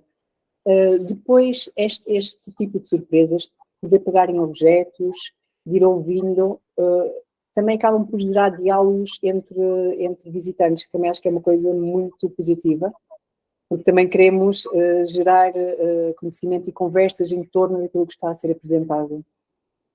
Conseguimos isso através deste tipo de jogos multissensoriais, através de jogos mesmo digitais também. Neste caso do Museu da Farmácia, na altura eu também trabalhei com uma colega de doutoramento também, e nós acabámos, era projeto de doutoramento dela, mas eu acabei também por participar, em desenvolver um jogo inclusivo para ligar aqui estes vários visitantes. Então eles tinham de procurar a metade daquele objeto, onde é que está no museu? Tinham de responder alguma pergunta sobre o áudio que ouviram. Tinham de comentar sobre algum tema e deixar a sua perspectiva. No caso do tocado, tinham de tirar uma foto e depois ir procurar esse objeto. Eu acho que todas estas interações acabam depois por ser muito ricas, são coisas muito diferentes que envolvem a pessoa. A pessoa não está ali num frete, ela está a usufruir, está a tirar partido daquele espaço. E eu acho que é isso depois que acaba por ter o maior impacto, para além, claro, da beleza visual e tudo o que está associado, mas eu acho que dar estas interações, estas oportunidades de conversa, de cruzamento, que é isso depois que acaba por influenciar esta experiência da visita. Uhum. Obrigada. Nossa. Obrigada. Muito bom. Miriam? Boa tarde a todos novamente. Muito obrigada, Roberta. A gente já conversou algumas coisas. E a pergunta que é mais um comentário, na verdade. Eu estava aqui até dando uma procurada e não encontrei. Em 2012, eu participei de um congresso em Lisboa que era sobre história da museologia. E teve uma apresentação de uma portuguesa, que agora me fugiu o nome dela, eu estava aqui procurando, e que ela estava trabalhando no Museu do Louvre com a realidade aumentada, mas para trazer uma complementação da informação do acervo, daquilo que não estava exposto, não é possível expor também, né? Então, era um diálogo, a obra que estava ali, mas que também se complementava com outras que estavam guardadas, né? Então, já me chamou muito a atenção essa possibilidade da realidade aumentada presente. E depois, recentemente, eu vi também essa questão, já através de um artigo, que na Holanda também usavam a realidade aumentada, e essas questões que você trouxe agora, de incluir, inclusive, música, e vejo como também aquele atrativo da relação da pessoa, dos mais jovens, que estão sendo criados num envolvimento muito maior com as telas, e que nós temos que chegar até eles também, tá? E que essa tecnologia pode ser o caminho para isso, né? E fiquei muito curiosa. Quero, quando eu for para Portugal novamente, espero ir em breve, eu vou até o Porto para ver o Museu da Farmácia. E, por fim, então você vê a realidade aumentada como uma grande possibilidade de trazer para complementar aquela informação que está ali. Você acha que é esse o caminho, então? E só mais uma outra questão. Os projetos, né, dessa interatividade, para mim, a realidade aumentada é uma interatividade também, mas essa questão do toque, de pegar as coisas, como você disse, não é só daqueles que têm uma deficiência visual, seja ela em qual grau for. Eu me seguro muito em museu, porque a realidade é a vontade de tocar. Por exemplo, quando eu vi aquele manto tupinambá que está lá na Bélgica, eu queria abraçar aquele manto e me segurando para não fazer isso, respeitando e entendendo o espaço, né? Confissões da minha, que já quase ultrapassou algumas linhas, né? Mas é isso, porque essa possibilidade de você tocar também te faz entender mais o objeto, é uma outra sensorialidade que está sendo trazida para quem entra naquele museu.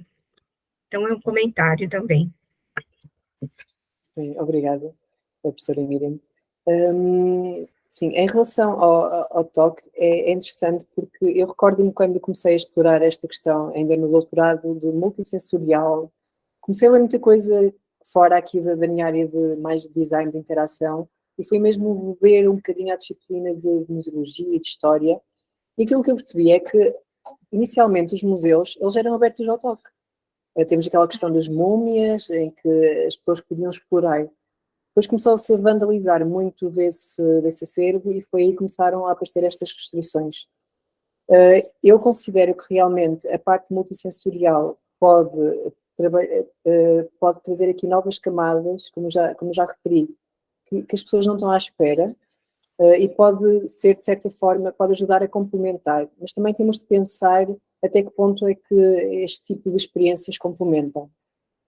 Tem muito a ver com o tipo de acervo, aquilo que nós queremos comunicar, porque, por exemplo, no caso de pinturas, mesmo para pessoas com deficiência visual, não se vê grande vantagem em estar a deixar tocar, mesmo que em relevos muito complexos, porque às tantas as pessoas perdem sentido do que é que está lá a acontecer. E é muito importante, mesmo quando estamos a comunicar a obra através do tato, focar naquilo que é importante. Para falar agora um bocadinho da parte tecnológica, eu acho que a realidade virtual é um dos caminhos.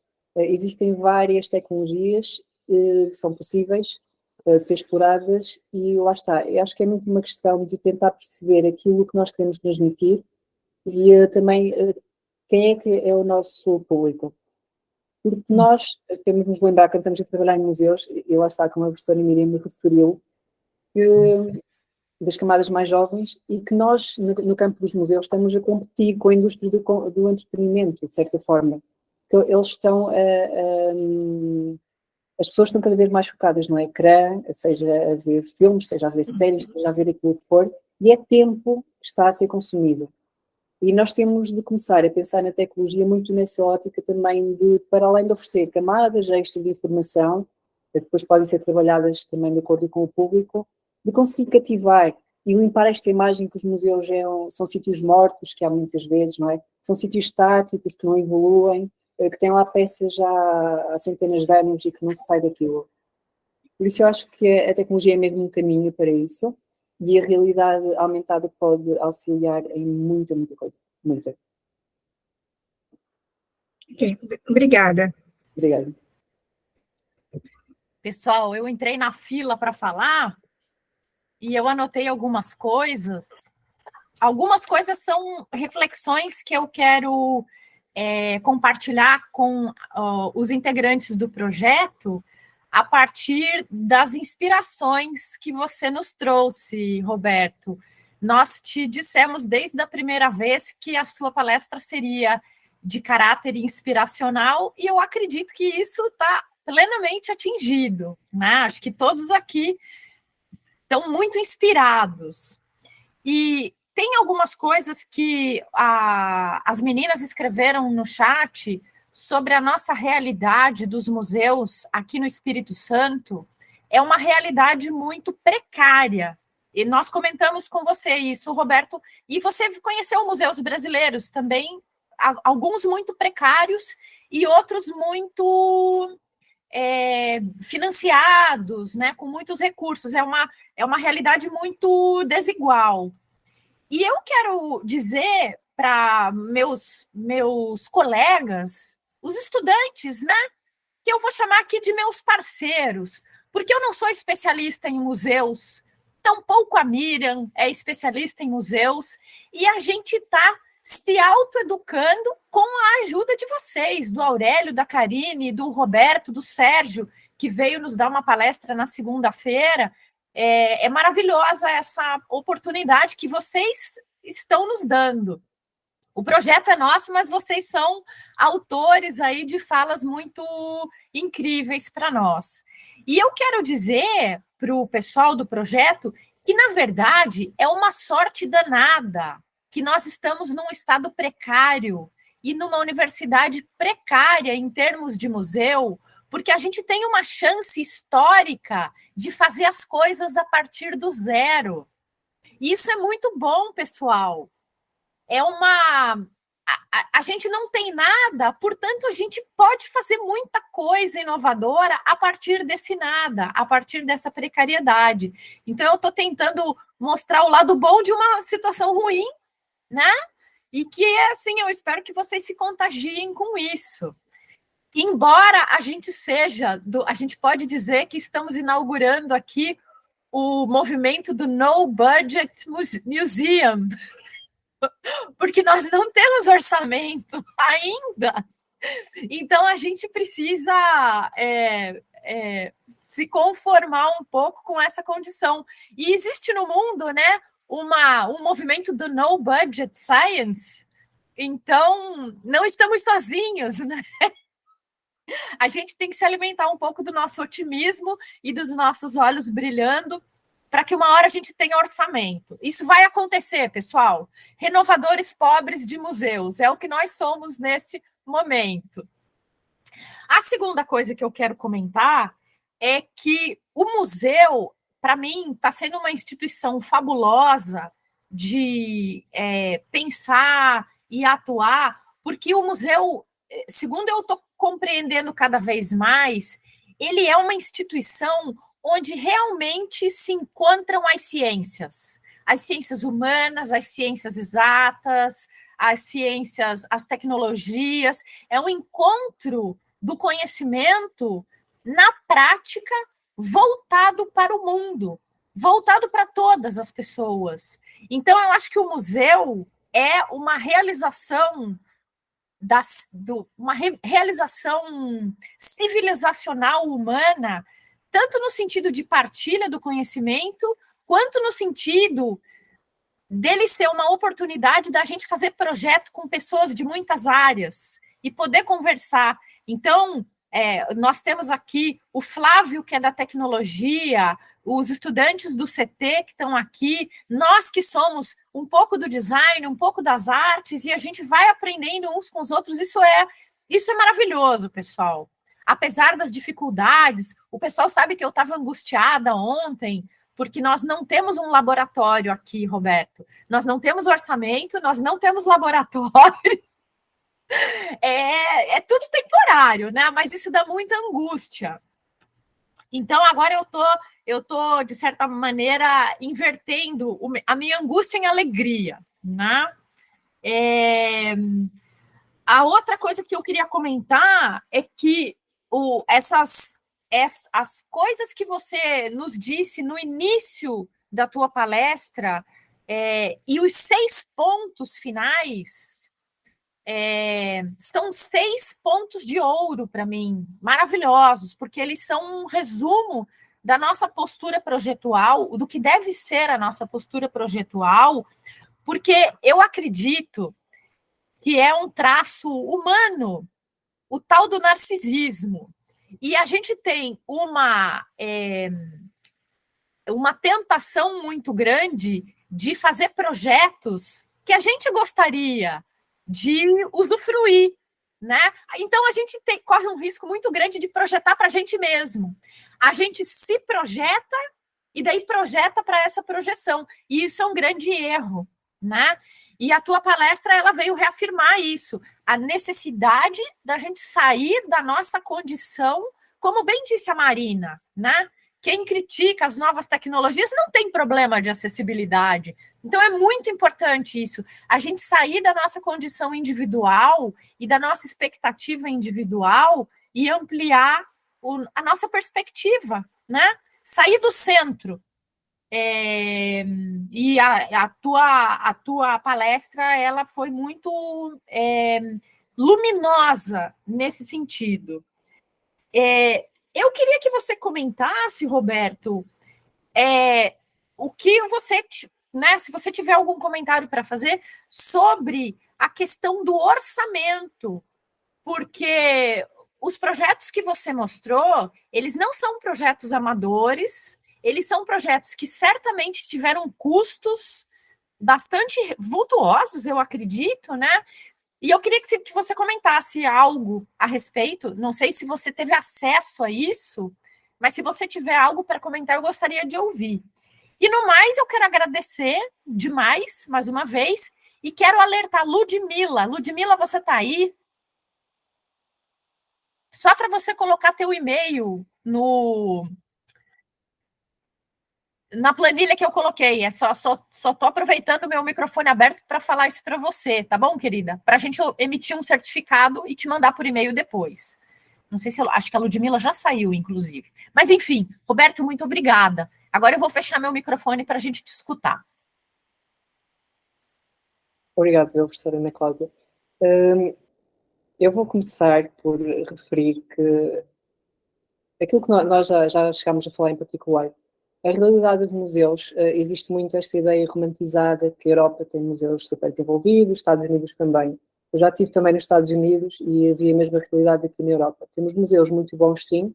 Temos museus altamente precários, sim. Temos essas realidades todas. No vosso caso, como a professora Ana Cláudia acabou por referir, estão numa situação também que consideram precária e com bastantes limites, mas acho que tem o mais importante, que é a vontade de querer fazer acontecer. Eu acho que isso é o mais importante.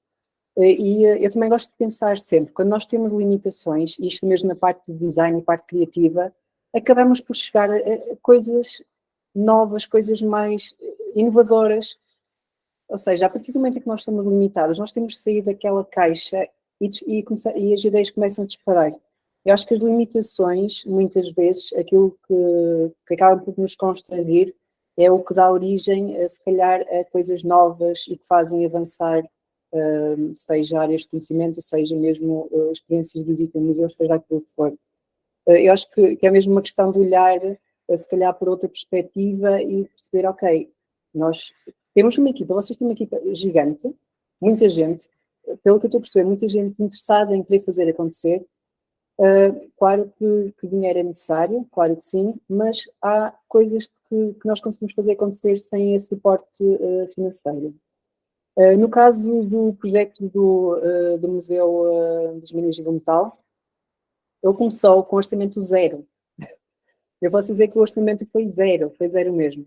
Eu era um mero estudante de mestrado na altura que tinha uma ideia de um projeto que, obviamente, ninguém quer financiar, porque não tem prova de conceito, não tem absolutamente nada.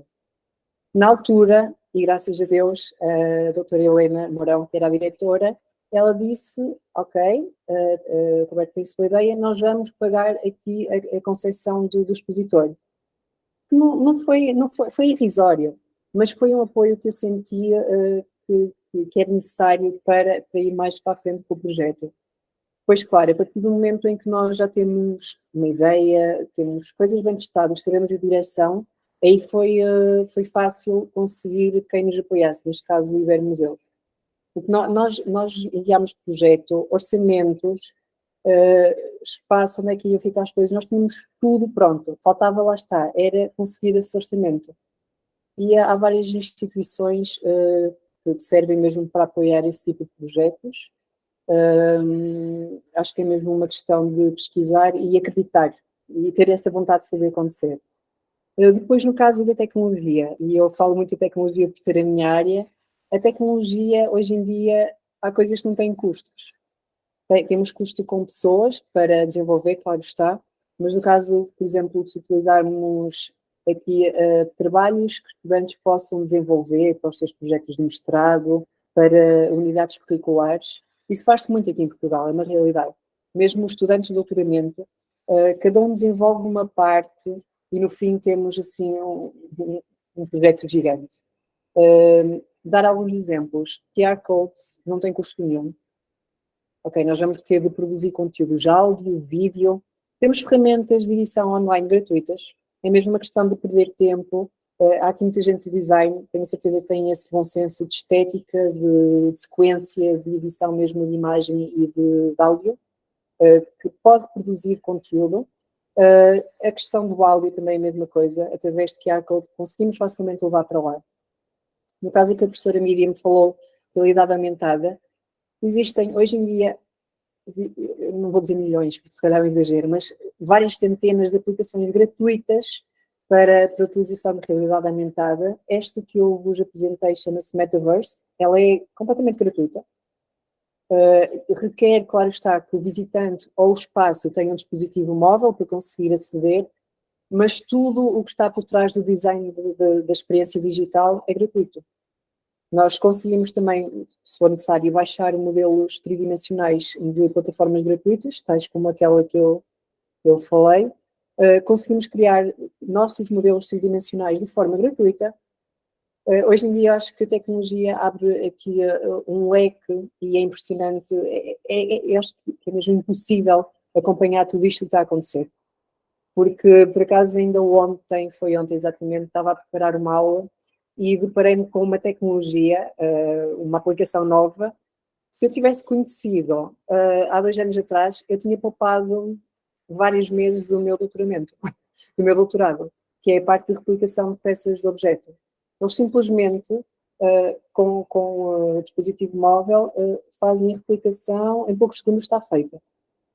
Claro que temos aqui questões de qualidade, de replicação e de outras questões que se colocam, mas se calhar para o efeito daquilo que nós pretendemos no caso de uma experiência é o suficiente. Temos de pesar na balança tudo isto e acreditar, não é, que vamos conseguir e que tendo projetos depois bem desenvolvidos, coisas bem pensadas desde o início, que eu acho que o caminho depois é muito mais fácil de seguir. E não sei se houve alguma coisa que eu acho que a professora Ana Cláudia tinha pedido mais alguma coisa que eu não falei. Não, não? tá Ok. ótimo. Não, tá ótimo, Roberto. Agora o Aurélio e a Miriam levantaram a mão. Obrigado, Ana. Eu gostaria de fazer uma pergunta sobre um detalhe específico que o Roberto introduziu numa resposta a uma pergunta da professora Miriam. Mas, antes disso, eu queria fazer um comentário sobre uma fala da Ana. Para poder fazer esse comentário, Ana e colegas, quero dizer para vocês que eu não sou otimista. Eu não sou otimista, assumidamente não otimista. Então, eu vou repetir uma frase de Ariano Suassuna aqui. Otimista é um tolo, pessimista é um chato. Bom mesmo é ser um realista esperançoso. E eu gosto muito dessa ideia, porque é o otimista que bate o carro, porque acha que vai dar tempo e não dá tempo e mata alguém ou morre. Então, mesmo assim, não sendo otimista, Ana, quero te dizer o seguinte: sobra dinheiro no Brasil. Sobra dinheiro no Brasil, não por excesso de dinheiro, porque é um país com enormes dificuldades. Sobra dinheiro no Brasil por falta de projetos. Falta de bons projetos é um problema endêmico no Brasil todo, e na área de museus é muito grave isso. Então, assim, conseguir recursos, trabalhar boas ideias, gerando bons projetos, e, claro, canalizando isso da forma certa, mas o dinheiro existe, tá aí, os editais ficam... os responsáveis pelos editais têm que aprovar algum projeto por falta de projetos de qualidade. Às vezes sobram, sabe? Então, não existe uma falta de dinheiro, felizmente. Então, eu concordo totalmente com você. Se tem muita coisa por fazer, tem muito espaço para realizar, e é isso que a Ana detectou no Espírito Santo. As instituições precisam de muita coisa, isso é maravilhoso. Em relação àquele detalhe, Roberto, que eu queria te perguntar, em relação à resposta da professora Miriam, sobre relevos, porque os deficientes visuais ou os totalmente cegos têm uma percepção do mundo muito ampla, muito diferente da nossa, são muito mais capazes do que nós em diversos aspectos, né? A questão sensorial deles. Não tem a visão, mas tem muito mais que nós não temos. Mas também, entre eles, não existe uma homogeneidade na capacidade sensorial, existe uma diversidade muito grande, porque alguns atingem determinadas posições ou outras. E em relação às reproduções em 3D, que buscam reproduzir quadros planos de pintura, eu tenho visto isso em algumas instituições, porque quando você está reproduzindo um vaso ou uma escultura, é muito mais fácil da gente entender que a pessoa vai ter a interação, porque, agora, aquelas reproduções em relevo de quadros planos, para mim, parece fake. Para mim, parece assim, será que eles conseguem realmente entender aquilo a partir... Porque o fato de termos reproduzido em relevo não quer dizer que o outro vai entender, né? Isso não é tão direto assim. Então, na tua percepção, na tua experiência, na tua forma de ver, as reproduções de quadros planos com linhas em relevo são eficientes como comunicação, como experiência? Eu posso falar um pouco da investigação de doutorado que fiz a esse respeito, que eu também tinha essa dúvida. Elas, primeiro temos de perceber, lá está, como a Aurélia bem referiu, que pessoas com deficiência visuais não são todas iguais. É um espectro. É um espectro, seja uma pessoa que nasceu cega ou que perdeu a visão já, por exemplo, aos 60 anos, tem capacidades diferentes, mesmo em termos de literacia braille, de toque. Depois também temos de nos lembrar que há pessoas que perdem a visão por problemas de saúde relacionados com, agora está-me a faltar o termo, peço desculpa, com excesso de açúcar no sangue, e que acabam depois por perder a visão, e isso também influencia o tato. Algumas pessoas também me disseram que ao longo da idade vão desgastando o tato. Era uma coisa que eu pensava ser impensável.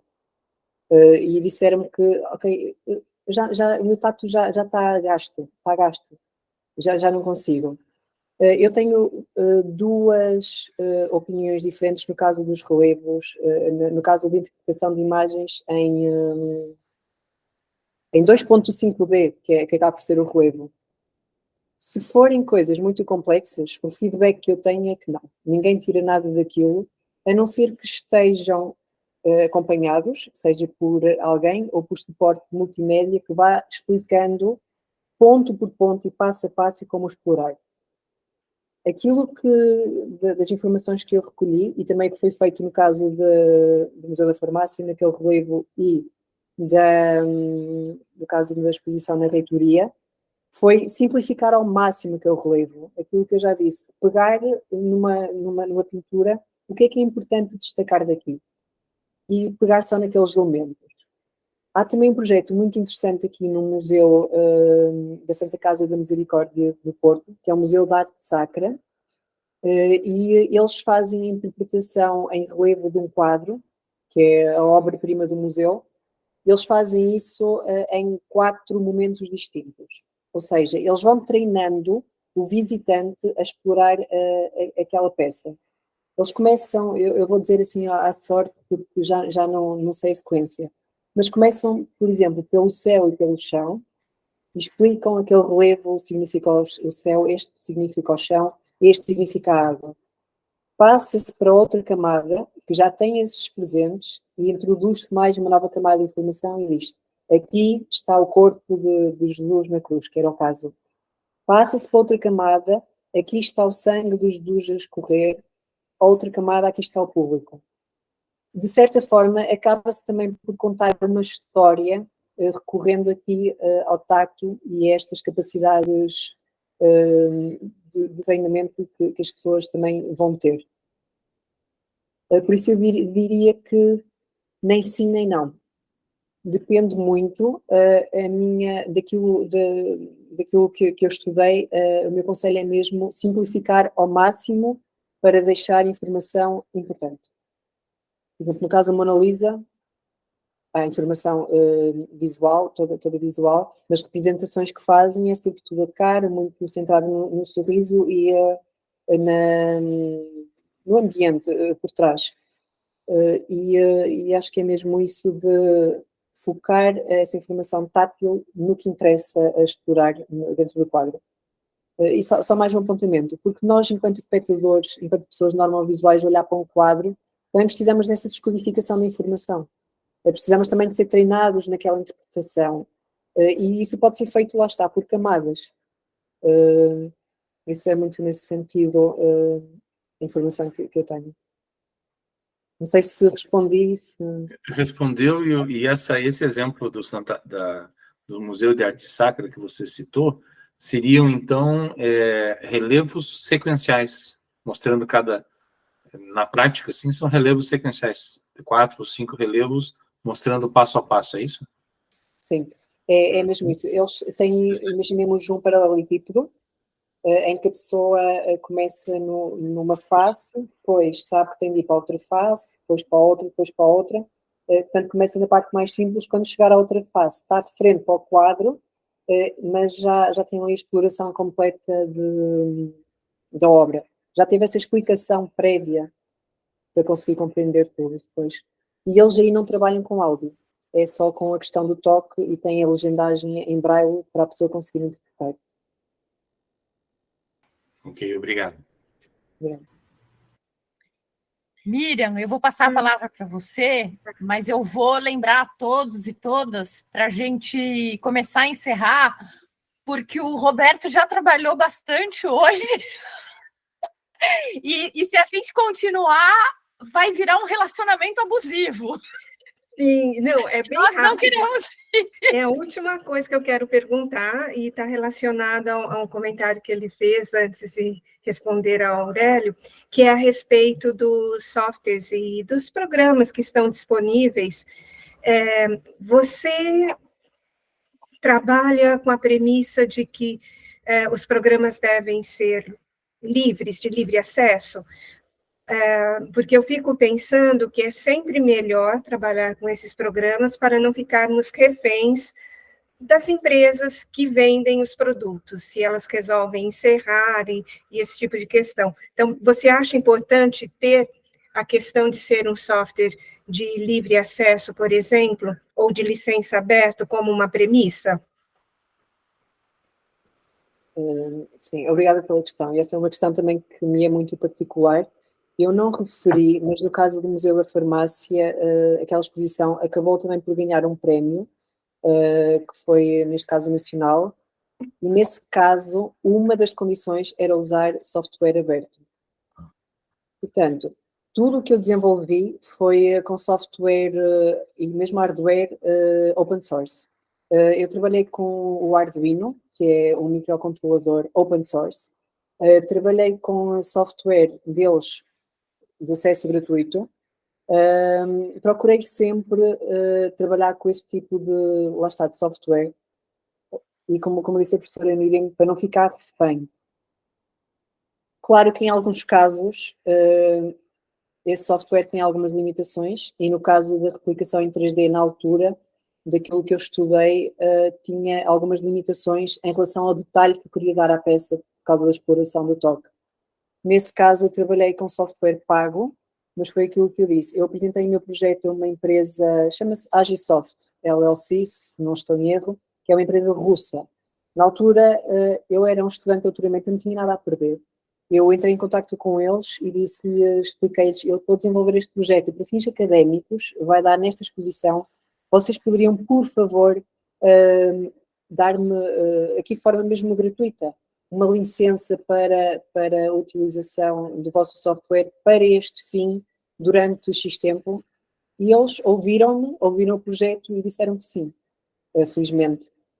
No caso da aplicação móvel, aí também era uma aplicação gratuita, que foi a tal empresa depois espanhola também com quem entrei em contacto, e depois de eles ouvirem sobre o projeto, eles enviaram fiduciais, muitas, de forma gratuita, de vários tamanhos, depois aquilo tinha que ver com a própria visão por computador, no caso por smartphone. Eles próprios acabaram por patrocinar de certa forma o projeto, já utilizando o software gratuito, mas deram ainda outras coisas que eles não tinham de dar. E ficaram sensíveis e ofereceram. Por isso, eu sou defensor mesmo de que devemos utilizar coisas gratuitas, até porque eu sou pesquisador, estou muito ligada à academia e acredito muito na transmissão de conhecimento e no poder da academia para transformar o mundo. Eu acredito muito nisso. E se nós conseguirmos mostrar ao mundo, a outros pares, e mesmo à comunidade em geral, que é possível fazer usando ferramentas gratuitas, do meu ponto de vista, melhor. Facilita depois. Sim, obrigada, eu também acredito nisso. Pessoal, eu quero, então, fazer umas pequenas palavras de encerramento aqui. Roberto, agradecer imensamente a tua generosidade de preparar essa palestra para nós, preparar os links, que certamente nós vamos assistir. Depois eu vou te incomodar e pedir o link da apresentação para a gente conseguir acessar todo esse material. Quero agradecer a todos que abriram mão de um pedacinho do seu feriado para vir aqui prestigiar o projeto. Agradecer a Aurélia e a Karine, que a gente vai cada vez mais se aproximar e acredito que fazer coisas juntos aí em médio e longo prazo. Agradecer o Edson, que apareceu de surpresa, e agradecer o Jarrier, colega, professor da arquitetura. E eu tenho uma alegria imensa no meu coração por causa desse projeto, porque eu acho que a gente está tendo a oportunidade não só de construir os museus do Espírito Santo de uma maneira mais bonita, mas de aprender muito, de colocar em funcionamento o nosso conhecimento que a gente adquire rotineiramente nas disciplinas da nossa educação, de maneira laboratorial, e, portanto, muito protegida, muito restrita. Eu acho que os museus são uma grande chance da gente quebrar essas paredes desse laboratório e fazer projeto no mundo real mesmo, né? Então, isso é uma coisa muito cativante para mim. E, enfim, eu quero te agradecer demais e agradecer a todos aqui, desejar uma excelente noite. Vocês que estão aqui no Brasil, vamos seguir aí algumas reflexões. Saiam da frente da tela e vão passear na praia, ok? Porque a gente tem uma linda praia perto de nós. E hoje é feriado, então ainda dá para tomar um passeio e refletir sobre todas essas coisas que a gente conversou aqui. E, Roberto, muito bom descanso para você. E um abraço para o Aurélio, para a Karine e para todos vocês, pessoal. Obrigada. Um abração. Eu vou. Flávio, eu estou esquecendo de você, meu Deus do céu. Você sempre fica muito quieto. Mas o Flávio, você está aí ainda, Flávio? Tô aqui, claro. O Flávio, ele fica dizendo assim, não, eu não fiz nada, né? O Flávio só fez uma coleção que há 20 anos ele está colecionando, e o Flávio é um dos grandes responsáveis por eu estar fazendo esse projeto, por eu ter convidado a Miriam, por eu ter convidado o Aurélio, a Karine, você, Roberto. Então, Flávio, você é um dos grandes responsáveis por essa coisa toda. E isso precisa ser dito. E é isso, minha gente. Eu vou parar a gravação aqui e, mais uma vez, me despeço de todos aí e a gente se encontra em breve. Roberto, em breve a gente vai te fazer novos convites, tá bom? Muito obrigada pelo convite e pela atenção de todos. Obrigada. Estou parando a gravação. Obrigada e parabéns. Obrigada. Gente, eu vou sair também. Bom, aí final de tarde, de noite para